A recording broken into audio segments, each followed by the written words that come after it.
Mustafa Khamenei ने Trump के economic D-Day का प्लान ध्वस्त कर दिया है। वहीं चीन एक बार फिर ईरान के साथ उतरा है। साथ ही खाड़ी देशों को ईरान ने धमकी दे दी है। एक एक करके सारी खबरें आपको बताते हैं। सबसे पहले इस खबर को देखिए। लिखा गया है, ईरान के डिप्टी विदेश मंत्री का बयान सामने आया है। उन्होंने ईरान के खिलाफ अमेरिका के इकोनॉमिक डी-डे की आलोचना की है। ईरान के डिप्टी विदेश मंत्री काजिम गरीबाबादी ने इसको लेकर पोस्ट किया और पोस्ट करके कहा कि तेहरान के खिलाफ अमेरिकी ट्रेजरी सेक्रेटरी स्कॉट बेसेंट की धमकियों को सीधे चुनौती दी है। उन्होंने ईरान की सैन्य और परमाणु क्षमताओं के बारे में वाशिंगटन के दावों और एक बड़े आर्थिक अभियान की उसकी योजनाओं के बीच विरोधाभास की ओर इशारा किया है।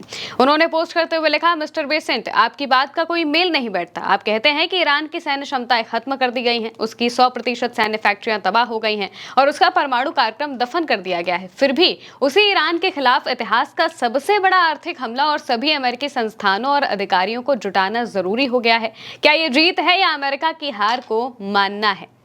गरीबाबादी ने ये टिप्पणियां तब की है जब बेसेंट ने कहा कि अमेरिका ईरान को आर्थिक रूप से अलग थलग करने के लिए एक अभूतपूर्व अभियान की तैयारी कर रहा है। इसके साथ में अमेरिकी राष्ट्रपति डोनाल्ड ट्रंप ने भी कहा है कि वाशिंगटन तेहरान के खिलाफ अपना सबसे कठोर आर्थिक अभियान शुरू करेगा, जबकि बेसेंट ने चेतावनी दी है कि अमेरिका बाकी देशों पर ईरान के साथ आर्थिक संबंध तोड़ने का दबाव बनाने के लिए अपनी पूरी ताकत का इस्तेमाल करेगा। यानी कि अमेरिका जो है वो कोशिश कर रहा है कि जो आसपास के देश है और जो देश है वो सभी मिलकर ईरान पर प्रेशर क्रिएट करें, ईरान के साथ जो इकोनॉमिक रिलेशंस हैं उन्हें खत्म करें और ईरान को आइसोलेट करने की कोशिश कर रहा है। लेकिन इसी बीच में ईरान की तरफ से धमकी दे दी जाती है पड़ोसी देशों को। लिखा गया है अगली खबर में कि ईरान ने पड़ोसी देशों को वाशिंगटन की आर्थिक जंग में शामिल होने के खिलाफ चेतावनी दी है। ईरान का कहना है कि अगर ये देश तेहरान को आर्थिक रूप से अलग थलग करने की कोशिशों में शामिल होते हैं तो उनके हित और क्षेत्रीय तेल निर्यात के रास्ते निशाने पर आ सकते हैं। ईरान के सरकारी टीवी चैनल IRIB पर बोलते हुए सुप्रीम नेशनल सिक्योरिटी काउंसिल के सेक्रेटरी मोहसिन रिजवी ने कहा, हम सभी पड़ोसी देशों से कह रहे हैं कि वो अमेरिका के साथ आर्थिक जंग में शामिल ना हो, वरना हम उन्हें दुश्मन मानेंगे। उन्होंने खाड़ी से तेल निर्यात को लेकर सबसे कड़ी चेतावनी दी। कहा, फारस की खाड़ी और होर्मुज स्ट्रेट से तेल की एक बूंद भी बाहर नहीं निकल पाएगी। ये भी कहा कि ईरान वैकल्पिक रास्तों को भी निशाना बनाएगा। रिजवी ने यह भी तर्क दिया है कि ईरान पर अमेरिकी हमलों ने परमाणु हथियारों के प्रसार को रोकने वाली वैश्विक व्यवस्था को कमजोर कर दिया है। कहा कि ट्रंप ने परमाणु सुरक्षा के बजाय परमाणु असुरक्षा पैदा कर दी है, जिसका मतलब यह है कि डोनाल्ड ट्रंप के लिए अब यहाँ पर बहुत बड़ी मुश्किल आने वाली है, क्योंकि एक तरफ जो ईरान है, ईरान ने यह साफ तौर से कह दिया है कि भाई अगर ये जो देश हैं, खाड़ी के जो देश हैं या कोई भी देश है, वो ईरान के खिलाफ अमेरिका की इस इकोनॉमिक वाली जो जंग है इसमें शामिल होने की कोशिश करेगा तो उस पर ईरान हमला करेगा, उनके जहाज़ों पर अटैक करेगा। अब वो देश इस वजह से भी परेशान होंगे कि भाई अगर वो ऐसा नहीं करते हैं तो फिर अमेरिका की तरफ से उन पर प्रेशर आएगा, तो वो बीच में फंस चुके हैं इस जंग के लिए में। और वहीं दूसरी तरफ जो मुस्तफा खामनेई है, उन्होंने अमेरिका के लिए, डोनाल्ड ट्रंप के लिए ऐसा प्लान बनाया है कि वो बहुत बुरी तरीके से फंसने वाले हैं। डोनाल्ड ट्रंप हर मंच से ये ऐलान कर रहे हैं कि होर्मुज अब अमेरिका का क्षेत्र है।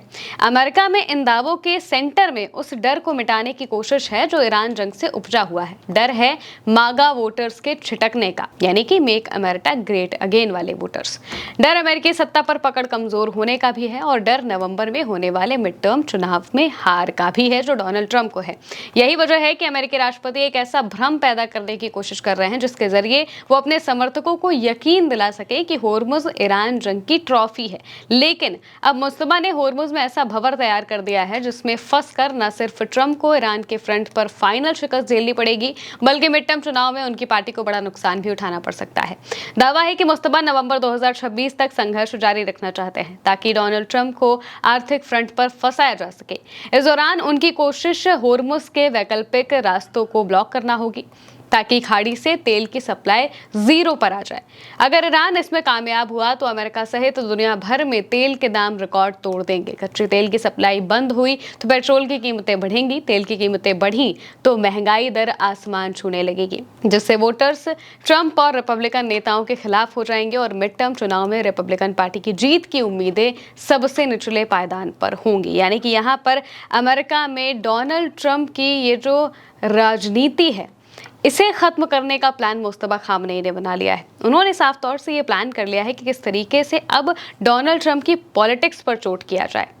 ट्रंप सोच रहे थे कि मिड टर्म चुनाव से पहले वो ईरान के साथ इस जंग से निकल जाएंगे, लेकिन ऐसा हो नहीं पाया। करीब 6 महीने से ये जंग जारी है और अभी भी इसके खत्म होने के कोई आसार दिखाई नहीं दे रहे हैं। महज 2 महीने में अमेरिका में चुनाव होना है, मिड टर्म इलेक्शन होना है, और उससे पहले अगर होर्मुज का इलाका क्लियर नहीं हुआ, अगर यहाँ पर पूरी तरह से जहाज़ों की आवाजाही शुरू नहीं हुई, तो जाहिर सी बात है कि तेल के दाम बढ़ते रहेंगे और बढ़कर वो अमेरिका में वोटर्स के दिमाग पर असर करेगी, क्योंकि किया धरा तो आखिर डोनाल्ड ट्रंप का ही है। ना ट्रंप वहां पर जाते, ना ट्रंप इजराइल के लिए हमला करते, ना होर्मुज स्ट्रेट बंद होता। और इसी वजह से डोनाल्ड ट्रंप के लिए सबसे बड़ी मुसीबत यही है कि वो किसी न किसी तरीके से ईरान पर प्रेशर बिल्डअप करें, और इसके लिए उन्होंने इकोनॉमिक डी-डे की बात कही, लेकिन इसके खिलाफ भी ईरान ने अपना जो प्लान है वो तैयार कर लिया है। खाड़ी देशों को धमकियां दे दी हैं और वहीं दूसरी तरफ जहाज़ों पर बड़े बड़े अटैक करने का भी ऐलान कर दिया है, जिस वजह से ही जो अमेरिका है वो बीते 2 से 3 दिनों से इस बात की धमकी तो दे रहा है, लेकिन इस पर कोई काम नहीं कर पा रहा है। अगली खबर देखिए, चीन से जुड़ी बहुत बड़ी खबर है। क्रैडल के हवाले से देखा है कि चीन ने पश्चिम एशिया और खाड़ी देशों से बातचीत शुरू करने को कहा है। चीन के विदेश मंत्री वांग यी ने कहा कि पश्चिम एशिया और खाड़ी क्षेत्र में तनाव एक बार फिर गंभीर स्थिति में पहुंच गया है। उन्होंने सभी पक्षों से जल्द बातचीत और बातचीत की प्रक्रिया शुरू करने का आग्रह किया है। चीनी विदेश मंत्रालय के एक बयान के मुताबिक वांग ने बीजिंग में कुवैत के विदेश मंत्री जर्रा जाबेर अल अहमद अल सबा के साथ बैठक के दौरान ये बातें कही।